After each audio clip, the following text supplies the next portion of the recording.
The wind doesn't care about your pride. In the high country of 1878, it screams through the pines, telling you exactly how little you matter. Lenora Vance stood on the edge of a dusty trail, her feet bare, her spirit frayed to a single thread. She had nothing left to trade but her tomorrow. Then the dirt beneath her began to tremble. A man emerged from the mountain mist, a giant in a heavy duster, with shoulders like an ox and eyes that had seen 1,000 winters. He didn't offer a hand, he offered a life. He looked at her and made a promise that would change the frontier forever. "You'll give me 5 strong sons, and you'll never struggle again." Welcome back to Rescued by the Ridge. Today, we journey into a story of raw survival and an unlikely bond forged in the heart of the Old West. If you find peace in these tales of redemption, please subscribe and hit the bell. Now, let's travel back to the Ironwood. The trading post at Bitter Creek was not a place for the weak. It was a collection of sagging timber buildings held together by grit and grease. Lenora Vance stood near the porch of the general store, her toes curling into the freezing mud. She was 22 years old, but the last 6 months on the trail had aged her a lifetime. Her family was gone. The wagon train that had promised her a new life in Oregon had left her behind when her strength failed. In the Old West, a person who couldn't pull their weight was a liability the trail couldn't afford. She held a small silver locket in her hand, the last piece of her mother she had left. "I just need boots," she whispered to the shopkeeper, "and maybe a sack of flour." The man behind the counter didn't even look up. "Silver is worth nothing if I can't eat it, girl. Move along. You're blocking the light for the paying customers." Nora stepped back into the cold. The mountain air was thinning, and the first scent of winter was riding the breeze. She felt the eyes of the town on her, pitying eyes, cruel eyes, eyes that saw a woman with no protector as easy prey. She sat on a crate, shivering, wondering if the hunger would take her before the frost did. Then the sound of the town changed. The idle chatter died down. The barking dogs grew silent. A shadow stretched across the mud, long and wide, swallowing Nora's small frame. She looked up, and her breath hitched. He was the largest man she had ever seen. He stood nearly 7 feet tall, wrapped in a coat of buffalo hide. His beard was thick and dark, dusted with the red clay of the high ridges. He didn't look like the other miners or drifters. He looked like the mountain itself had grown tired of standing still and decided to walk. The giant stopped in front of her. He didn't look at her face first. He looked at her bare, bruised feet. Then he looked at the locket in her hand. His voice was deep, a low rumble that Nora felt in her chest more than she heard in her ears. "That locket won't buy you a winter," the man said. Nora found her voice, though it was thin. "It's all I have." The giant stepped closer. The scent of pine resin and leather surrounded her. "I am Gideon Thorne," he said. "I have 1,000 acres, a warm hearth, and more meat than I can eat alone, but I have no name to leave it to." He reached out a hand the size of a shovel, and waited. "Come with me. You'll give me 5 strong sons to work that land, and I'll make sure you never feel the bite of the cold or the ache of hunger again. Do we have a bargain?" Nora looked at the hand, then at the desolate trail behind her. The choice was life or certain death. Slowly, she reached out. Nora's small, trembling hand disappeared inside Gideon's palm. His skin was like weathered saddle leather, rough, warm, and impossibly firm. He didn't pull her up with force. He simply anchored her until she found her own footing. Without another word, he led her toward a heavy freight wagon hitched to 2 massive draft horses. The town watched in a stifled silence as the giant cowboy lifted Nora onto the high bench. He didn't toss her up like a sack of grain. He moved with a practiced, steady grace, ensuring her bare feet didn't catch on the iron rim of the wheel. He reached into the back of the wagon and pulled out a heavy wool blanket. It smelled of cedar and wood smoke. "Wrap your feet," he commanded. It wasn't a mean shout. It was the way a man speaks to a horse before a storm, clear and necessary. As they pulled away from Bitter Creek, the rhythmic clack-thud of the hooves became the only heartbeat of their new world. For the first few miles, Nora waited for him to speak. She waited for the demands or the crude jokes she had heard from the men on the wagon trains. But Gideon Thorne remained as silent as the stone ridges above them. He kept his eyes fixed on the horizon, his massive hands relaxed on the leather reins. The silence wasn't empty, it was heavy with the weight of their bargain. Nora watched him out of the corner of her eye. She noticed how he steered the horses around the deepest ruts to keep the wagon from jarring her. She saw him reach back to check the tie-downs on his supplies, sacks of salt, crates of iron hinges, and heavy rolls of barbed wire. In the 1870s, a man's wealth wasn't always measured in gold coins. It was measured in hardware and holdfast. To survive out here, you needed tools that wouldn't break and a spirit that wouldn't bend. Gideon looked like a man made of both. As the sun began to dip behind the jagged peaks, painting the sky in bruises of purple and gold, Gideon finally pulled the team to a halt near a shallow creek. The air was turning sharp. "We camp here," he said, his voice vibrating through the wooden bench. He climbed down and immediately began tending to the horses. He spoke to them in low, melodic tones, unhitching the traces and rubbing down their flanks with dry grass. Nora realized then that this giant man treated his animals with more tenderness than the people in town treated one another. He started a small fire using flint and dry tinder. He didn't ask her to help. He seemed used to doing everything alone. He handed her a tin plate with a thick slice of dried beef and a piece of hardtack. "Eat," he said, sitting across the fire from her.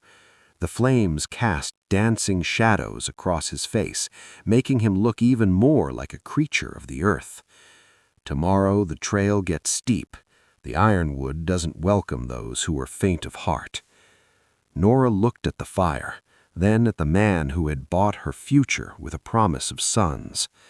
"Why me?" she asked, her voice barely a whisper. There were other women in town, women who looked stronger. Gideon looked at her then, really looked at her, and for a second the hardness in his eyes softened. "The others had greed in their eyes, Nora. You only had a locket and the truth. I can build a kingdom with the truth. I can't build anything with greed." He stood up to check the perimeter, leaving Nora alone with the crackling fire and the terrifying realization that she was no longer a drifter. She was the foundation of a giant's legacy. The air grew thin and cold as the wagon climbed the final switchback of the ridge. Then the forest opened up. Spread out before them was a valley of such emerald intensity it looked like a dream. This was the Ironwood. In the center of the clearing sat a house, not a shack of sod and mud, but a fortress of hand-hewn cedar and river stone. It was a testament to one man's refusal to be defeated by the wilderness. Gideon brought the team to a halt in front of the wide porch. "We're home," he said. The word sounded heavy in his mouth, as if he hadn't used it for a long time. He helped Nora down, his large hands steadying her as she touched the soil of her new life. As she stepped inside, the smell of wood smoke and old grease met her. The house was magnificent in its structure, but hollow in its spirit. It was a bachelor's empire, functional, sturdy, but utterly devoid of a woman's touch. Dust danced in the shafts of light, cutting through the thick glass windows. There were no curtains, no rugs, only the raw, honest wood of the frontier. Gideon led her to a small room off the main hall. Inside was a sturdy bed frame, a washstand, and a window that looked out toward the rising peaks. "This is your space," he said, standing in the doorway, his head nearly brushing the lintel. "I am a man of my word. You are safe here. No one will bother you." Nora looked around the room. In the 1870s, privacy was a luxury few women on the frontier ever knew. Most families lived crammed into one-room cabins where every breath was shared. To have a door of her own felt like a miracle. "Thank you, Gideon," she whispered. He lingered for a moment, his eyes scanning the dusty room, as if seeing its emptiness for the first time. "The kitchen is stocked. Flour, lard, dried apples, and salted pork. There's a well out back with a hand pump. Tomorrow I will bring you a pair of boots from the supply shed. They'll be big, but they'll keep your feet off the floorboards." He turned to leave, but stopped. "I don't expect a wife tonight, Nora. I expect a partner. This land is hard, and the winter will be harder. We have work to do before we can think of sons." As his heavy footsteps faded toward the barn, Nora sat on the edge of the bed. She realized that Gideon Thorne hadn't brought her here to be a servant, nor had he brought her here to be a trophy. He had brought her here to be the heartbeat of a kingdom he had built but couldn't quite breathe life into. She looked at her hands, red and chapped, and then at the room. For the first time in years, she wasn't looking for a way out. She was looking for a way to stay. The first week at the Ironwood was a blur of scouring and scrubbing. Nora found that Gideon's wealth was hidden under layers of neglected dust. She spent her days boiling water and using lye soap to bring the honeyed glow back to the cedar walls. But while she worked inside, she kept a keen eye on the world outside her window. She watched Gideon move with a tireless, almost mechanical rhythm. He was a man of the earth, but he was struggling against a dry spell that was turning the high pasture brittle. One afternoon, the steady clack-whir of the ranch's windmill, the lifeblood of the cattle, suddenly ground to a screeching halt. The silence that followed was ominous. On a frontier ranch, a broken windmill meant the difference between a thriving herd and a valley of bones. Gideon spent hours at the base of the tall timber tower, his face etched with a rare look of defeat. He climbed the ladder, his massive frame shaking the structure, but he couldn't find the hitch. He descended, wiped grease across his forehead, and kicked the dust. "The gears are seized," he grumbled as Nora approached with a bucket of cool water. "I'll have to ride 3 days to the settlement to find a mechanic. If the wind stays down and the pump stays dry, the stock will start wandering toward the river breaks." Nora looked up at the head of the machine. Back east, her father had been a millwright. She had spent her childhood handing him wrenches and listening to the language of iron and wind. She noticed the way the tail vane was cocked at an unnatural angle. "It's not the gears, Gideon," she said softly. He looked at her, his brows knitting together. "Nora, this is a machine. It's iron and gravity." "It's a Halliday standard," she countered, stepping closer. "The centrifugal governor is stuck. The slats won't flatten to catch the breeze. If you give me a long pole and a bit of oil, I can show you." Gideon laughed, a short, dry sound. "Stick to the hearth, Nora. I'll handle the steel." He rode out to check the north fence, leaving her standing in the heat. But Nora Vance was not a woman to let a problem fester. She found a long pine sapling, tied a rag soaked in lard to the end, and climbed the first 10 feet of the tower. She knew the educational principle of the self-regulating windmill, a marvel of 19th century engineering that allowed the blades to tilt during high winds to prevent the tower from blowing over. With a precise prod and a steady hand, she cleared a wedge of dried bird nesting from the pivot. She applied the lard to the sliding head. With a sudden musical ping, the governor released. The blade swung into the wind, and within seconds, the rhythmic thump hiss of the water pump echoed through the valley. When Gideon returned at dusk, the troughs were overflowing with crystal-clear mountain water. He stood by the windmill for a long time, watching the blade spin. He didn't say a word when he walked into the kitchen, but he placed a pair of brand-new supple leather boots on the table. "They're a bit large," his voice softer than usual, "but they'll keep you steady. It seems I didn't just bring a wife to the Ironwood, I brought a mechanic." It was the first time Nora saw him smile, a small, hesitant thing that made the giant look human. The golden autumn didn't fade, it was chased away. One morning, the valley woke to a silence so thick it felt like a physical weight. 3 feet of snow had fallen overnight, sealing the Ironwood ranch away from the rest of the world. Outside, the world was a canvas of blinding white. Inside, the hearth became the sun around which their lives revolved. During these long, frozen weeks, Nora began to explore the only part of the house she hadn't touched, Gideon's heavy oak desk. On it sat a massive leather-bound ledger. With Gideon busy in the barn for hours at a time, Nora found herself drawn to the rows of cramped masculine handwriting.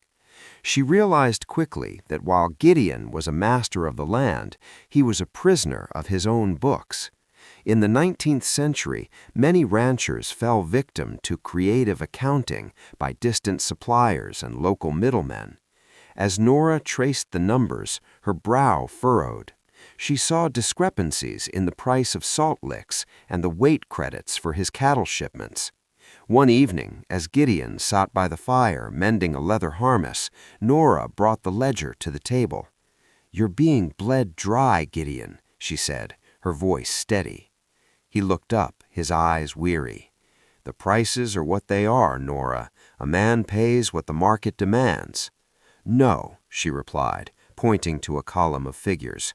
"The merchant in Bitter Creek is charging you a 15% mountain premium on grain that isn't in your contract, and he's undercalculating your herd's weight by nearly 200 pounds per head. You've lost enough money this year to buy 3 more windmills." Gideon stared at the pages. He had the strength to wrestle a steer to the ground, but the complex webs of frontier commerce were a different kind of beast. He looked at Nora with a mixture of shock and newfound respect. "I never had much schooling," he admitted quietly. "My parents died on the trail when I was 12. I spent my life learning how to survive the dirt, not the ink." He leaned back, the firelight catching the scars on his hands. "That's why I wanted those 5 sons, Nora. I wanted men who could guard what I built, men who wouldn't be cheated because their father didn't know his sums." The honesty in his voice broke Nora's heart. He wasn't looking for laborers, he was looking for a shield against a world that had always tried to take from him. "You don't need 5 men for that," Nora said, placing her hand near his. "You have me, and I've never been cheated twice." Gideon didn't pull away. For the first time, the bargain felt less like a transaction and more like a bridge. But as the wind howled outside, the windows rattled with a sudden violent force. The White Death, the great blizzard, was just beginning, and the ranch was about to face a test that ink and paper couldn't solve. The wind didn't just howl, it screamed. In the winter of 1886, the frontier experienced what historians would later call the Great Die-Up. The temperature plummeted so fast that the moisture in the timber of the house cracked like pistol shots. Gideon knew the danger. If the cattle huddled against the fences, they would be buried alive by the drifting snow. "I have to move them to the lee side of the ridge," Gideon said, wrapping himself in his heavy buffalo hide coat. His face was set in a mask of grim determination. "It's suicide to go out there," Nora cried, clutching his sleeve. "If I lose the herd, I lose the Ironwood," he replied. "Stay by the fire. Keep the lantern in the window." Hours passed. The world outside the window turned into a blinding white void where up and down ceased to exist. Nora paced the kitchen, the heat of the hearth failing to reach the corners of the room. Suddenly, through the roar of the gale, she heard a sound that made her blood run cold, a sharp metallic snap, followed by the panicked braying of a horse. She didn't hesitate. She threw on her new boots, wrapped her head in a heavy wool shawl, and stepped into the wall of ice. The wind hit her like a physical blow, stealing the breath from her lungs. She followed the faint glow of the barn lanterns, her hands skimming along a guide rope Gideon had wisely strung between the buildings, a common survival technique for settlers whose homes were often only yards away, yet lost in the whiteout. Near the corral, she found him. A massive gate had been torn from its hinges by a gust, pinning Gideon's leg against the frozen earth. He wasn't bleeding, but he was trapped, his strength failing as the cold began to shut down his heart. "Gideon!" she screamed, dropping to her knees beside him. "Go back!" he wheezed, his eyelashes frosted with ice. "You'll freeze, Nora!" Nora didn't listen. She knew about the law of the lever. She grabbed a heavy iron pry bar from the fence line. In the sub-zero temperatures, the iron was so cold it threatened to tear the skin from her palms, but she braced it under the gate. Using every ounce of her weight, she bore down. The gate groaned. With a burst of desperate strength, she shifted the heavy timber just enough for Gideon to roll free. He collapsed into the snow, his body shivering violently, the first sign of stage 2 hypothermia. Nora got her shoulder under his massive arm. She was small, but she was fueled by a fire that the blizzard couldn't touch. Step by agonizing step, she dragged and guided the giant back toward the house. When they finally burst through the door, the warmth of the kitchen felt like a miracle. But as Gideon slumped onto the floor, his skin a terrifying shade of blue, Nora realized the battle for his life had only just begun. The transition from the killing frost of the blizzard to the heat of the cabin was a violent one. Gideon lay on the floorboards, his breath coming in shallow, ragged gasps. Nora knew that the greatest danger after extreme cold wasn't just the chill, but afterdrop, a phenomenon where the cold blood from the limbs rushes back to the heart. She had to warm him, but she had to do it slowly. She stripped away his frozen buffalo coat and wrapped him in every wool blanket the Ironwood possessed. She dragged him closer to the hearth, not too close to burn, but enough for the radiant heat to seep into his bones. Throughout the night, the shivering stopped, replaced by a terrifying dry heat. The fever had arrived. For 3 days the giant was brought low. Gideon Thorne, the man who could move mountains, was now a captive of his own mind. He tossed and turned, his voice thick and broken. He didn't speak of cattle or land. He spoke of the trail, of a little boy sitting in the back of a wagon, watching his mother grow smaller in the distance as they buried her in an unmarked grave. "I couldn't save them," he moaned, his large hands clutching at the air. "Nora, the ridge is too high. I can't keep the cold out." Nora sat by his side, never sleeping for more than an hour at a time. She used a decoction of willow bark, a natural remedy containing salicin, the precursor to modern aspirin, to help break his fever. On the frontier, a woman's knowledge of simples and herbs was often the only pharmacy available for 100 miles. As she pressed a cool cloth to her forehead, she realized the truth. Gideon's obsession with 5 strong sons wasn't about ego or pride. It was about fear. He had been a child who couldn't protect his family, and he had spent his entire adult life building a fortress of muscle and land to ensure he'd never be that helpless again. "You aren't alone anymore, Gideon," she whispered, her voice cracking. "The ridge is high, but the walls are thick. I'm here." She began to sing, an old folk tune her mother used to hum. It was a melody of soft hills and quiet waters, a sharp contrast to the jagged peaks of the west. Slowly, the tension left Gideon's frame. His breathing leveled out.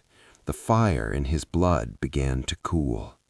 On the fourth morning, the sun broke through the clouds, reflecting off the snow with a blinding brilliance. Gideon opened his eyes. They were clear, though sunken. He looked up at Nora, seeing the dark circles under her eyes and the way she still held the willow bark tea. He reached out, his hand trembling slightly, and touched her cheek. There was no mention of the bargain. There was no talk of sons. There was only a quiet, profound recognition between two souls who had survived the worst the world could throw at them. But as the snow began to melt, a new fear began to root in Nora's heart, a fear that she could never truly be the woman he bargained for. The thaw came to the Ironwood with a roar. The mountain snow melted into rushing torrents, and the air turned sweet with the scent of damp earth and budding pine. It was a season of rebirth, yet for Nora, the spring brought a cold, creeping dread. Gideon was back on his feet, his strength returning with a ferocity that seemed to defy the winter's toll. He moved with a new purpose, his eyes often following Nora as she tended the garden or repaired the linens. But the silence between them had changed. It was no longer the silence of two strangers, but the heavy quiet of a secret held too tight.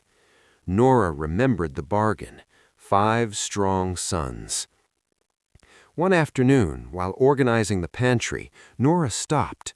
She thought of her past, the long, lean years of the trek west, the sickness that had swept through her family's wagon, and the words of a harried trail doctor who had tended to her after a bout of mountain fever. "The body pays a price for such hunger, girl," he had told her. "You may find the fruit of the vine hard to come by." In the 19th century, barrenness was often whispered about as a failure of character rather than a medical reality. Without modern medicine, women bore the emotional weight of a family's future alone. Nora looked out at the vast, prosperous land Gideon had carved from the wilderness. He deserved a dynasty. He deserved a legacy that would outlive the timber of the house. She loved him now, not for the safety he provided, but for the man who whispered to horses and who had wept for his mother in the dark. Because she loved him, she felt she was a thief. She was a woman who had taken his food, his heat, and his heart under a false premise. That evening, as the shadows of the peaks stretched across the valley, she packed a small canvas bag. She left the silver locket on the kitchen table. She found Gideon by the corral, leaning against the fence and watching the sunset. "I'm leaving, Gideon," she said, her voice brittle. "The mud is deep on the trail, Nora. You won't make 5 miles. "I have to go," she choked out. "The bargain. I don't think I can give you what you asked for. I was sick on the trail.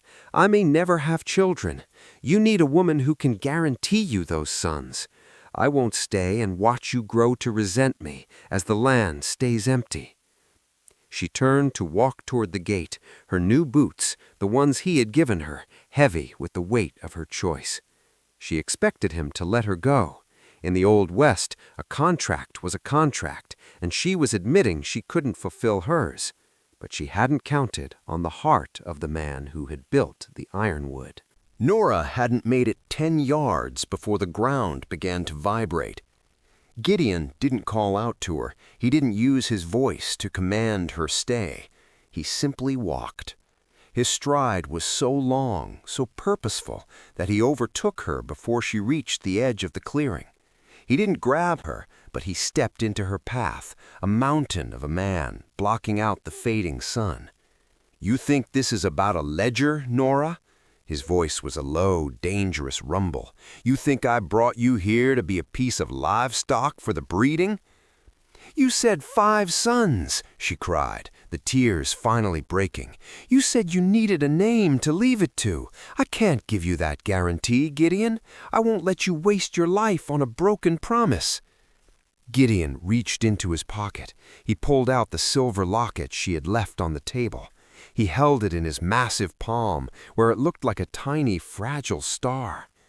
"When I saw you in Bitter Creek, I saw a woman holding on to her past with everything she had. I thought I needed sons to keep this ranch alive.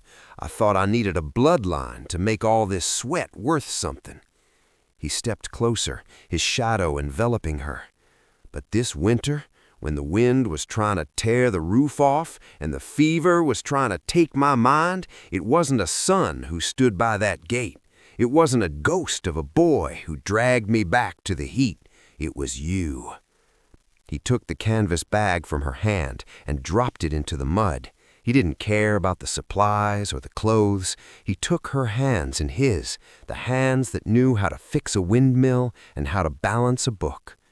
"The Ironwood is just timber and stone, Nora," he said, his voice cracking with a rare, raw emotion.